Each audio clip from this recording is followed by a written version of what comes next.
He's a very important person in our line of disciplic succession, who was fourth in the generation after Narottam Das Thakur. Narottam Das Thakur was one of the principal students of Jiva Goswami, who was in the line of Rupa Goswami. So there were 4 generations where there was not a prominent, at least, exceptionally prominent acharya following Narottam Das Thakur. And it is said he, Vishwanath Chakravarti Thakur, had direct communion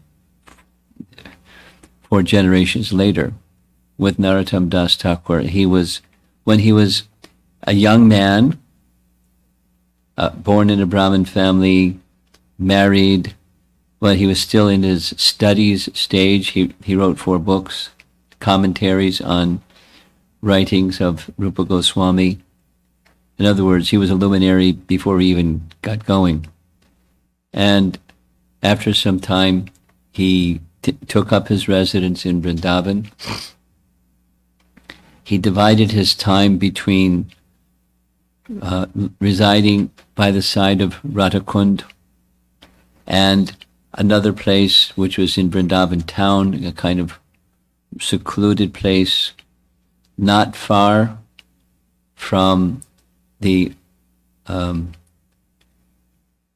Radharaman temple of Gopal Bhatta Goswami. So he had that kind of association, the Goswamis following in his line. And he wrote many commentaries, and he wrote some of his own writings. This one, Madhurya Kadambini, is his own writing, and it's essentially a combination of a section of Bhakti Rasamrita Sindhu, the section of Bhakti Rasamrita Sindhu that describes the stages of bhakti from Shraddha to Prema.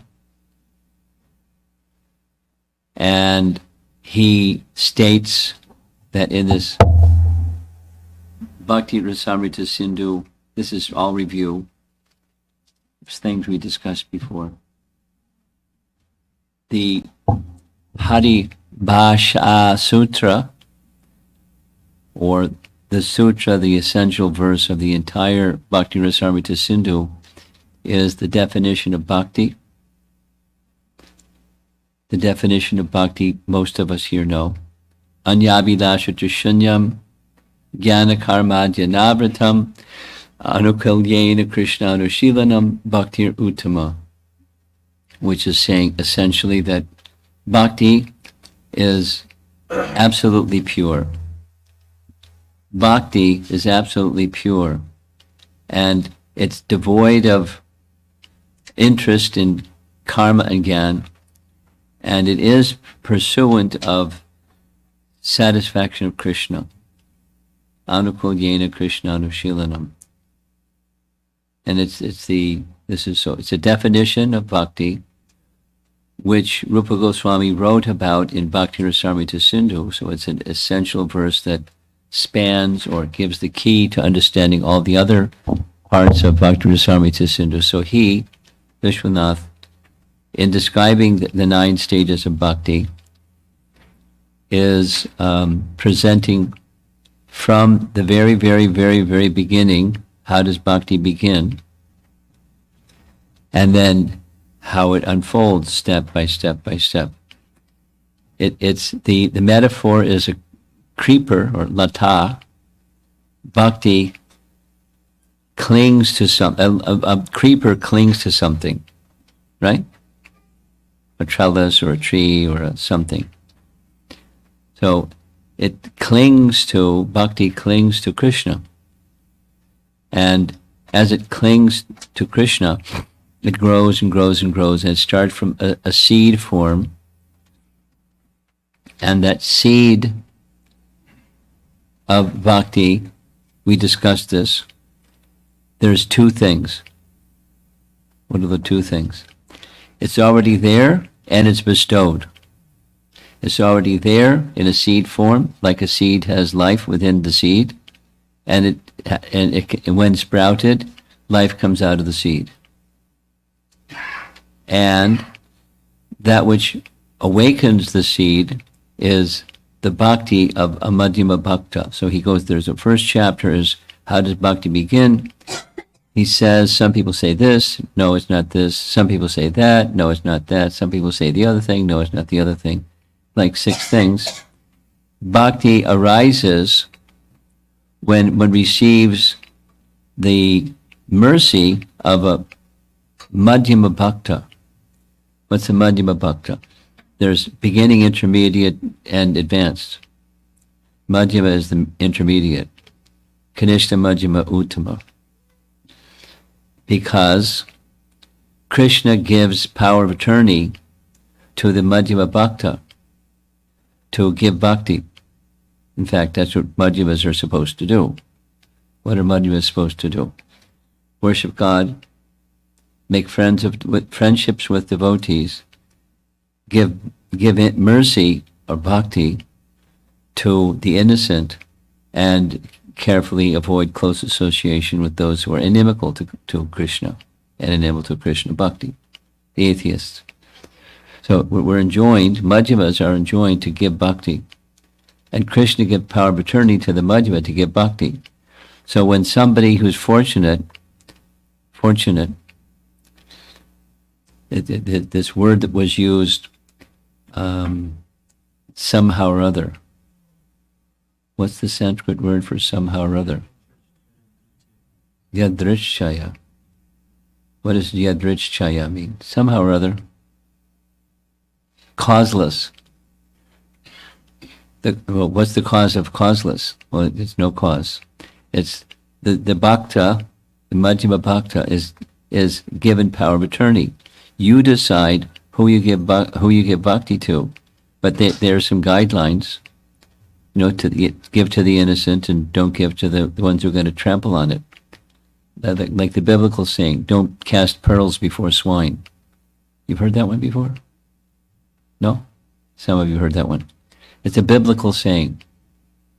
It means don't give bhakti to atheists. Don't cast pearls before swine.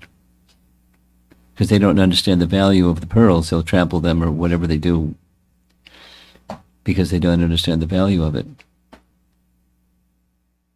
So atheists will simply make offense.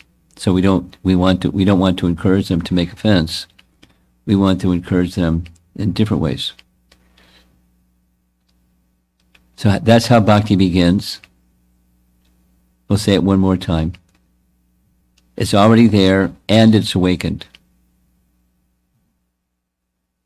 And as it is awakened, there's the first manifestation of the bhakti creeper is 2 leaves. Boop.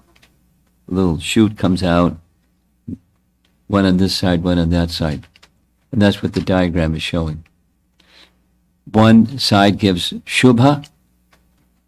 It decorates the devotee with auspicious qualities.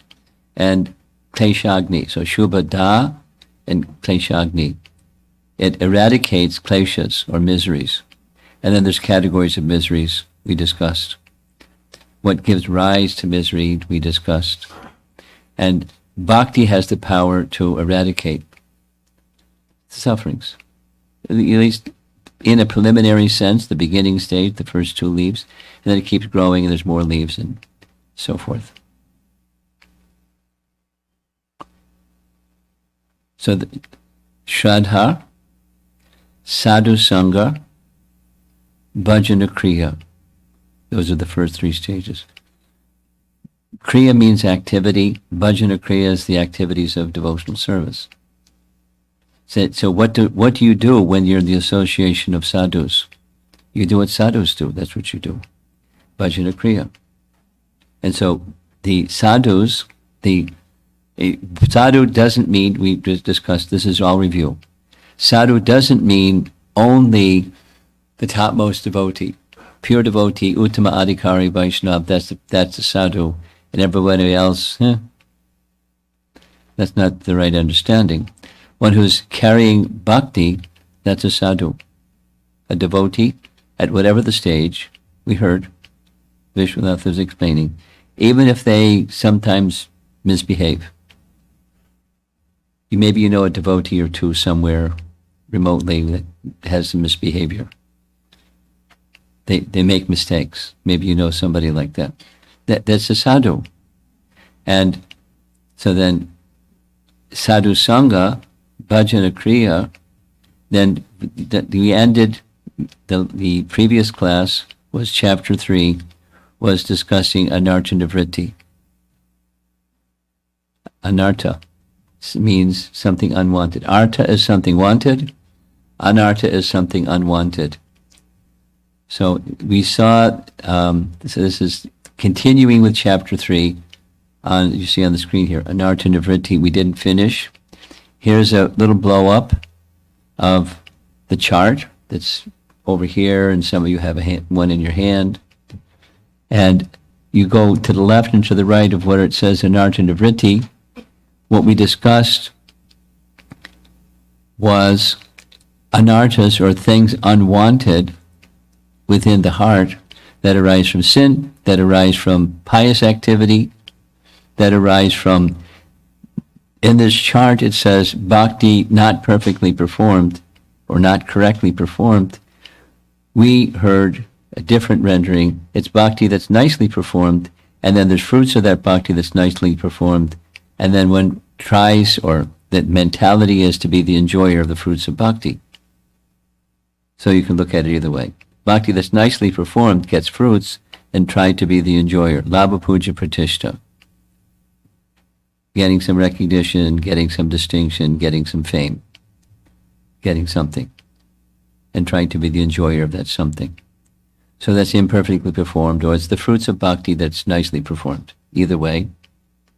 And then where we ended was, we didn't finish the chapter, because then there's unwanted things that arise in the heart due to offense. What's the word for offense? It starts with an A. Yeah, you know. Aparad. Very good. Aparad means offense. So then there's different kinds of offense. There's seva aparad. This is review. Seva is supposing you do some service and you make some offense when you do some service. He explains, Vishwanath Chakravarti Thakur explains, however, what may arise from inadvertent, which is different than deliberate, inadvertent mistake in bhakti, it's cleared very quickly by the chanting of the holy name. However, deliberate violation of seva can result in namaparad if one thinks, it's okay, I make mistakes, but I chant the holy name, so it's okay, because I'll get cleansed of the reactions of my mistakes in service. You know, supposing, so one of the first ones, and so we were covering, where we ended, we covered nam aparad. And the first of the nam aparads was sadhu ninda. Oh, so we spent a fair amount of time on sadhu ninda. Don't make mistake. Don't offend a Vaishnava. Don't offend a sadhu, because it has very serious consequences. I'll just go over in left field for a moment, and then we'll come back to the main field. During the Memorial Day weekend in Gitanagari, we had a retreat. And the theme of the retreat was lessons from Ramayana. Because in the Hare Krishna movement, we don't focus so much on Ramayana, and some people really, really, really like Ramayana. So that was the focus. And one class I gave was on Dvidvida. You've heard of Dvidvida's name before? Gorilla that Balaram sakoed and knocked him out, and that was Dvidvida. Do you know I didn't know. Dvita lived a very long life. His life span started with Lord Ramachandra's pastimes. He was a gorilla who was in, not only he was in Ramachandra's pastimes, but he was one of the two, he and his brother, Minda, were sons of the Ashwini Kumaras, and they were ministers of Sugriva. They were way up there. He was the king, and they were his ministers, or amongst his ministers. And then further, it's described that those two, Dvivida and Minda, they're eternal associates of Lord Ramachandra and Ayodhya in the spiritual world. Wow. And their partial expansions, their potency was invested by partial expansion in these two personalities that were part of Lord Ramachandra's pastimes. But they have their eternal situation in Vaikuntha realm. So they're way up there. And, so it's a detail, how it happened, but he was so powerful, Dvivida, that twice he insulted Lakshmana. And for that reason, he became an enemy of Krishna and was killed by Balaram to liberate him. His offense, listen to this, it was two things. One was verbal and the other was mental. When Hanuman went up the mountain where Sugriva was hiding, Kishkinda, and Hanuman was introducing Ram and Lakshman to Sugriva, Sugriva was given some advice by Dvivida. The one you have to pay attention to is Ram. You don't have to extend yourself to Lakshman.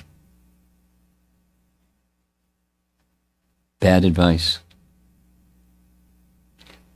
Sugriva accepted the advice. As a result, Sugriva, according to the Acharya's explanation, that's why he got whooped by Vali. But when Lakshmana gave him the garland, purportedly so that Lord Ramachandra could distinguish between the two brothers, it was Lakshmana forgave him, and the offense to Lakshman was then removed. Interesting, huh? And later, during the battle in Lanka, the Shakti Shela weapon pierced the chest of Lakshman. And Dvivida, in his mind, was criticizing Lakshman. What a weakling. Because he was proud of his strength. And heroes don't lie in the battlefield. They get up and do something. But, you know, he was mortally wounded. But in his mind, he didn't say anything. He didn't say anything. But in his mind, he was criticizing him. So let's go over to 10th canto, Srimad Bhagavatam. And I think it's chapter 62. Chapter 62 is Balaram smashes Dvivida. So in the second verse, all of the Acharyas, 6 of the Acharyas that make commentary on that verse explain, he is the same Dvivida that was in Ram's pastimes, but he became corrupted. He lived a long time. There are some jivas that live a long time. They're called Chiran jivas. He was living a long time. And he, Dvivida, became corrupted by Narakasura's association. And the reason he became susceptible, the reason a devotee can become susceptible to bad association is offense. Chain reaction, boom, boom, boom. And he became inimical because Narakasura was killed and he wanted to take revenge against the person who killed him. And who killed Narakasura? Krishna. He wanted to kill Krishna. So what did he do? He went to the tract of land that's not far from Dwarka, because Dwarka is in the sea, on the tract of land. It's called, well, it sounds like the same word, but it's not, Anartha, but it's a different, it's a tract of land that's near Dwarka. And he was terrorizing the village people, the cows and the agricultural land, and burning their fields and this and that. He terrible. It got to the sea and made waves that flooded their agricultural land. He was harassing people because he wanted to get Krishna. He wanted to get Krishna angry and have battle with Krishna. Balaram happened to be there. Balaram saw his antics, and Balaram finished him. So why am I telling that nice story? The explanation is he fell victim to bad, so we shouldn't fall victim to bad association, but it's possible, we'll say it positive, you'll be protected from bad association if your bhakti is strong. You can go into bad places. We don't, like, Sankirtan, we go to places where people do stuff that's unwholesome, but for the purpose of giving Krishna bhakti. Now, where is there a place that's not unwholesome in this world? It's degrees, but our Sankirtan devotees go to places that are, I'm getting some reports from a devotee that has the same name as Paramakruna. Where's Paramakruna? Oh, there he is. Okay. There's another Paramakruna. You know who he is? Yeah, he's a book distributor. So he's traveling around the country attending rock festivals or music festivals of some kind. Different, and sells a ton of books. He's really good. And he sends me pictures. And the people look like something out of a movie. They're really like weird looking people, some of them. And he's protected from, and we did the same thing. Anyway, he's currently doing the same thing. You're protected from unwholesome association by the power of bhakti. But the power of bhakti becomes compromised when there's offense. And that's what happened to Dvivida. He offended a sadhu. He had big trouble. So he became victimized by Narakasura's association, and to the extent that he became inimical to Krishna and inimical to Balaram.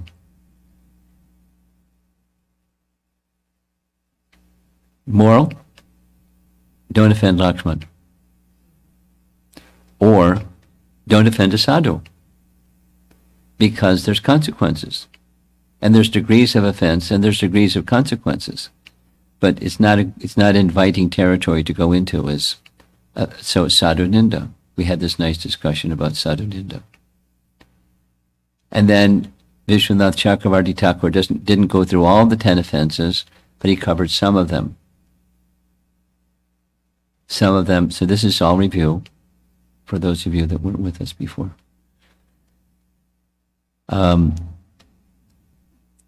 Not properly respecting the scriptures, honoring the demigods and equal to or independent from Krishna, some of those things.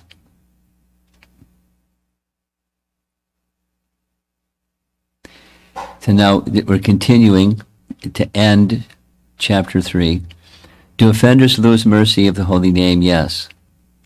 Here's his example, Vishwanath Chakravarti Thakur's example is, for example, there may be a servant who has offended a very kind and capable master, but he became negligent and offensive. So when he was offensive to the master neglected him. And when he was neglected, he suffered. But gradually, he regained his composure, and the master again accepted him in the proper manner because he made amends to his offense of offending his master. So that's a worldly example. Another question. Can one who commits namaparad become averse to the Lord, to Guru and devotional service? The answer is yes. We just gave one example. Dvivida. However, Vishwanath writes, like one may get some disease, that there's a very severe fever, and when there's a very severe fever, you can't function properly, you certainly can't eat properly. But if with proper medicine, so with proper remedy for namaparad, then one can become reinstated.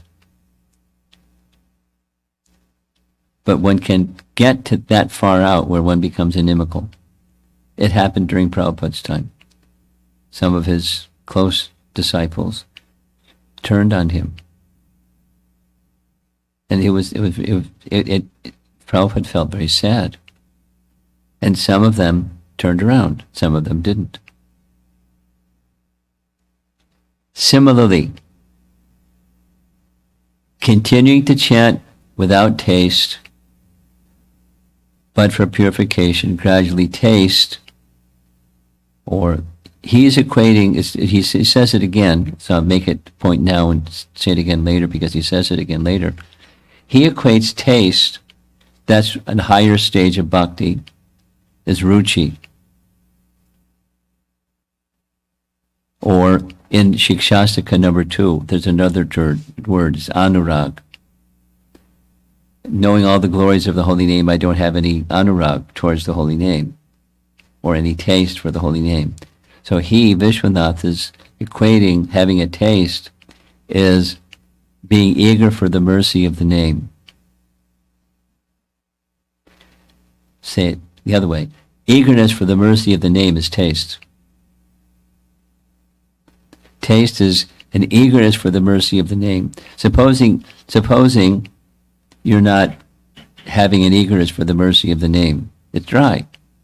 Supposing you're not experiencing, ecstatic emotion, but there's an eagerness for mercy.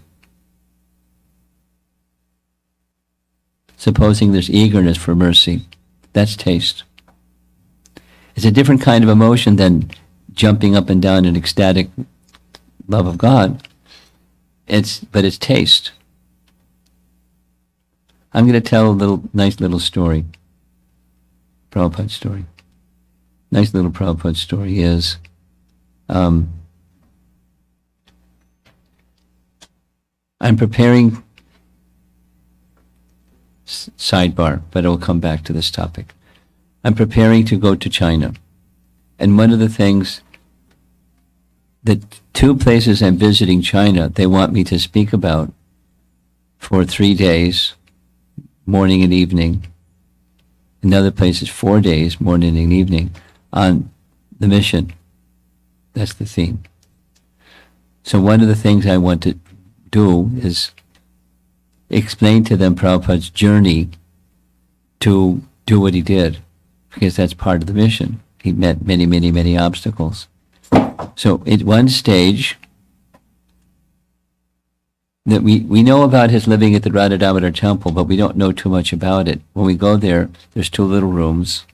But the history is, when he went to those 2 little rooms, the rooms were totally neglected. According to a sadhu that lived there, it was muddy and dirty. Now, when you go there today, that's not the situation. Why is it no longer the situation? Because many people come to Vrindavan, in part because of the attraction that Prabhupada generated for Vrindavan. It's not entirely, but big factor. So when Prabhupada was there was a sadhu that was interviewed for the Lilamrita, and he described, he was at the time he was interviewed, he was 79 years old. He was born at Radhakund, and for his life he was a pujari, sadhu, in Vrindavan, living just, buildings are not like here.